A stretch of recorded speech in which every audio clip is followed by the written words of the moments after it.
वंदे मातरम बच्चों। जैसा कि आपको पता है बेटा, अपने ये सेकंड चैप्टर चल रहा है यूरोप में समाजवाद और रूसी क्रांति। और अगर आप इस चैप्टर के टाइटल पे ध्यान दें, जो इस चैप्टर का शीर्षक है वो अपने आप में दो भागों में डिवाइड है, यूरोप में समाजवाद और रूसी क्रांति। इसका मतलब दो चीज हम इस चैप्टर में पढ़ने वाले हैं और पढ़ भी रहे हैं। एक था यूरोप में समाजवाद और दूसरी जो महत्वपूर्ण घटना, जो मुख्य विषय वस्तु है इस अध्याय की, इस चैप्टर का जो मेन कंटेंट है वो है रूसी क्रांति। हमने अपने पिछले वीडियोस में देखा कि किस तरह से यूरोप में समाजवाद का प्रसार हुआ। आप जानते हैं हमारा फर्स्ट टॉपिक था, फर्स्ट पॉइंट था सामाजिक परिवर्तन का युग, the age of social changes. इसका मतलब था कि किस प्रकार यूरोप में समाज बदलता जा रहा था। जैसे कि इसके अंदर हमने 1.1 में पढ़ा उदारवादी, रेडिकल और रूढ़िवादी। जो उस समय के विचारक थे, जो उस समय के लोगों के अंदर विचार थे, उनको इन कैटेगरीज में डिवाइड किया गया।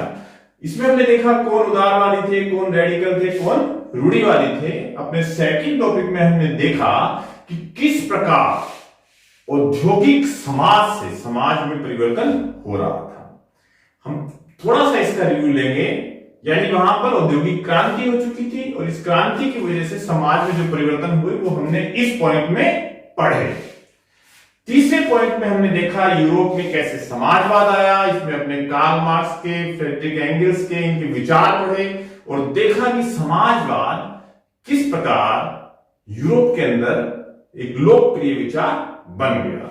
फोर्थ जो टॉपिक था वो था समाजवाद के लिए समर्थन, और इसमें हमने देखा कि कैसे फ्रांस में या इंग्लैंड में या जर्मनी में समाजवादी दल, सोशल पार्टी सेटअप हुई, स्थापित हुई, लेकिन कहीं भी समाजवाद की सरकार नहीं बनी।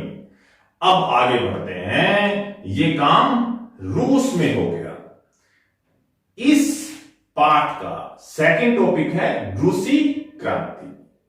तो फर्स्ट टॉपिक में हमने पढ़ा था कि कैसे समाजवाद फैलता जा रहा है, लेकिन कहीं भी समाजवाद की सरकार नहीं बनी। सेकंड टॉपिक में हम ये देखेंगे कि रूस में जो क्रांति हुई वहां सत्ता समाजवादियों के हाथ में कैसे आई। रूस में ये हो गया। 1917 की अक्टूबर की क्रांति को रूस की समाजवादी क्रांति कहा जाता है, इसलिए क्योंकि जो सत्ता थी वो राजशाही से हटकर समाजवादियों के हाथ में आ गई। रूस यूरोप का सबसे पिछड़ा देश था, सबसे पिछड़ा औद्योगिक दृष्टि से, जबकि यूरोप के अन्य देशों में उस समय औद्योगिक क्रांति हो चुकी थी, तो रूस में ज्यादा उद्योग स्थापित नहीं हुए थे। अब बात करते हैं कि जो रूस की 1917 की क्रांति है, ये दो हिस्सों में बटी हुई है। एक क्रांति थी फरवरी में और एक क्रांति थी अक्टूबर में। फरवरी में राजा के शासन का अंत हो गया, लेकिन क्रांति कंप्लीट नहीं हुई। अक्टूबर की क्रांति समाजवादी क्रांति कहलाती है, जो हम इस अध्याय में इसी टॉपिक में आगे पढ़ने जा रहे हैं। लेकिन प्यारे बच्चों, रूस की क्रांति को ठीक तरह से समझने के लिए हमें पहले उस समय के रूस के साम्राज्य की जानकारी होनी चाहिए। रशियन एम्पायर की एक नॉलेज या उसकी जानकारी होनी चाहिए। तो सबसे पहला इसका उपबिंदु है, the subtitle of this topic is 2.1 Russian empire, रूसी साम्राज्य। यानी उस समय रूस का साम्राज्य कैसा था। रूस में राजा था जार निकोलस द्वितीय। इस जार का साम्राज्य मास्को के आसपास के अलावा, मास्को रूस की राजधानी है, उसके आसपास के अलावा आज के यूरोप में आप कह सकते हैं फिनलैंड में, नीचे अगर आएंगे तो एस्टोनिया में, लातविया में, लिथुआनिया में, इन सब यूरोप के भागों में, ये सब उस समय यूरोप के अंदर रूस के साम्राज्य का हिस्सा थे। इसके अलावा पोलैंड का, यूक्रेन का, बेलारूस का भी कुछ भाग रूसी साम्राज्य में आता था। एक बार अपने इसको मैप में देख लेते हैं।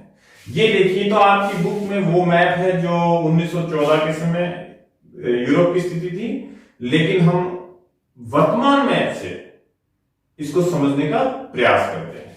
ये आपकी स्क्रीन पे दिखाई दे रहा है यूरोप का वर्तमान मानचित्र, जिसे जब आप सावधानी से देखते हैं तो इसमें आप देखेंगे कि ये जो फिनलैंड है और इसके नीचे ये छोटा सा आपको एस्टोनिया दिखाई दे रहा है, एस्टोनिया के नीचे ये लातविया है, ये लिथुआनिया है, ये सभी देश हैं आजकल और ये उस समय रूस के साम्राज्य के अंग थे। इसके बाद ये देख सकते हैं आप पोलैंड, बेलारूस, यूक्रेन जो रसिया की सीमा पे है, इनका बहुत सा हिस्सा भी उस समय रूसी साम्राज्य का अंग था।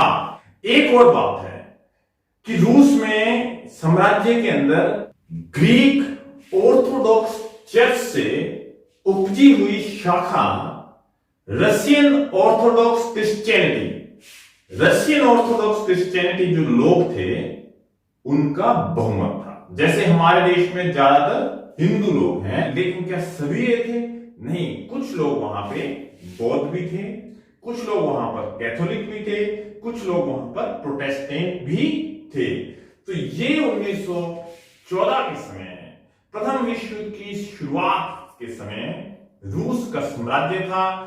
यदि हम रूस की क्रांति को ठीक से समझना चाहें तो हमें रूस के साम्राज्य की जानकारी होनी चाहिए। अब हम इस चैप्टर को आगे बढ़ाते हुए 2.1 पे आते हैं, अर्थव्यवस्था और समाज। बेटा किसी भी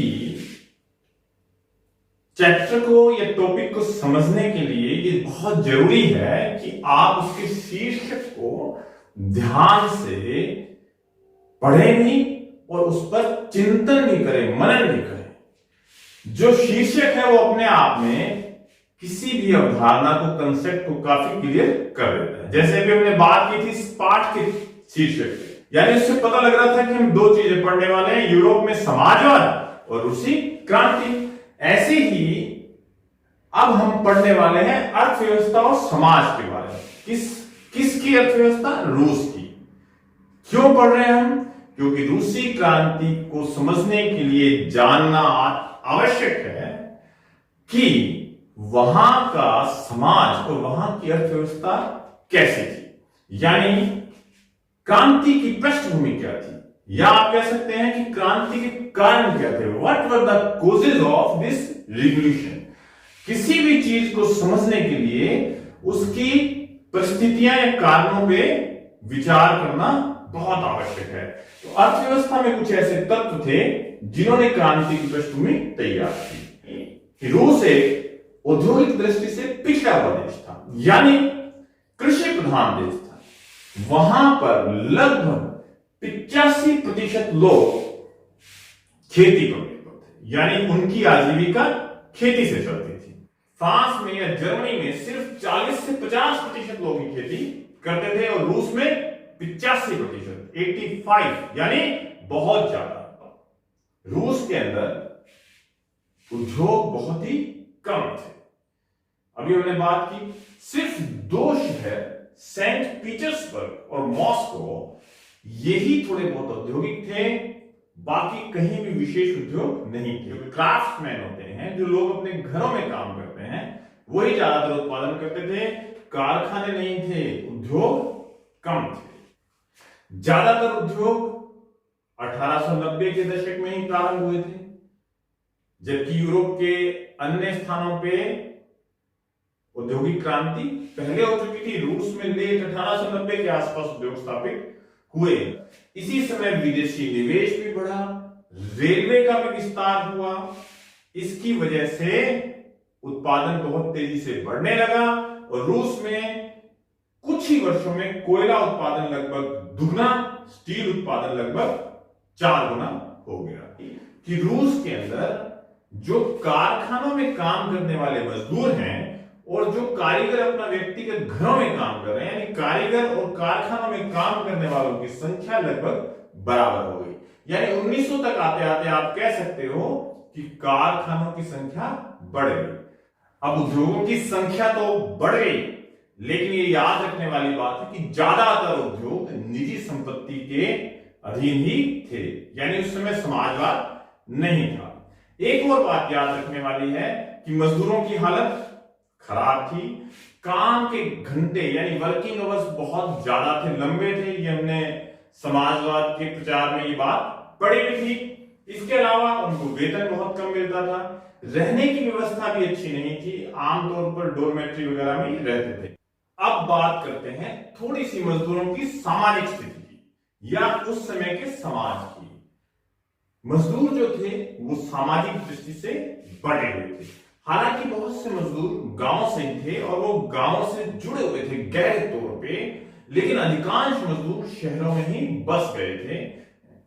जो धातु का काम करते थे वो लोग अपने आप को साहब मानते थे या अपने आप को थोड़ा ऊंचे दर्जे का मानते थे। क्यों? क्योंकि उनको स्पेशल ट्रेनिंग की जरूरत होती थी, वो स्किल्ड होते थे, तो उनका स्टेटस थोड़ा सा ज्यादा था।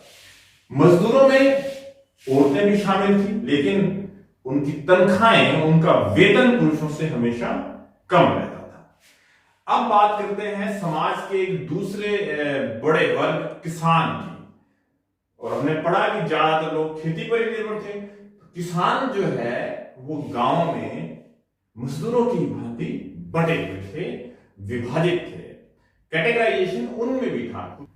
किसान खेती जरूर करते थे, लेकिन जमीनों पे सारा कब्जा इस रशियन ऑर्थोडॉक्स चर्च या जमींदारों का ही था, जिसे आप सामंत कह सकते हैं। जो फ्यूडल्स होते थे उन्हीं के पास जमीन हुआ करती थी। एक यहां चीज बड़ी रोचक है जो हमें समझने की जरूरत है कि रूस के अंदर किसान हालांकि धार्मिक स्वभाव के थे, लेकिन जमींदारों से उनके रिश्ते अच्छे नहीं थे, वो जमींदारों को पसंद नहीं करते थे। कई बार ऐसा हुआ कि उन्होंने जमींदारों की संपत्ति लूटने का प्रयास किया और क्रांति के दौरान जमींदारों की हत्याएं की।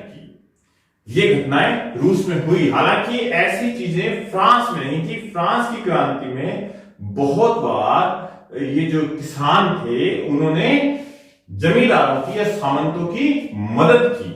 तो ये भी एक प्रश्न बनता है यहां पे कि रूस के किसान यूरोप के दूसरे किसानों से किस प्रकार भिन्न थे। In what way the Russian peasant were different from the rest of Europe. तो ये भी हम प्रश्न कर सकते हैं। एक और चीज रूस के किसानों में अलग थी या खासियत थी कि समय समय पर वो अपनी जमीन को, इसको आप बहुत ध्यान से याद रखें कि अपनी सारी जमीन को मिलकर समय समय पर कम्यून में बांट देते थे। कम्यून एक तरह से कह सकते हैं एक पंचायत हो गई, एक सामूहिक संस्था हो गई।